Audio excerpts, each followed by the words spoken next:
شعبه وزارت کارهای داخلی یک در نویه 39 با عریضه مرد 59 ساله ساکن شهر دوشنبه مراجعت نموده است که 18 مارس سال 2009 مرد 51 ساله ساکن پایتخت با راه فریب به باوریش در آمده از او به مبلغ 83,000 دلار امریکایی محصولات اردی گرفته تا حال مبلغش را برنگردانیده است.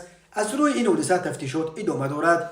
به شعبه وزارت کارهای داخلی در نویه فیض‌آباد با عریضه مرد 30 ساله ساکن نویه مذکور مراجعت نموده است که ماه نوامبر سال 2022 شخص نامعلوم با راه پنهانی وارد خانه استقامتی شده از داخل автомашین تمغه اوپل استرا یک عدد تلفن موبیلی تمغه ردمی و کارت پلاستیکی را دزدیده از جای حادثه غیب زده است.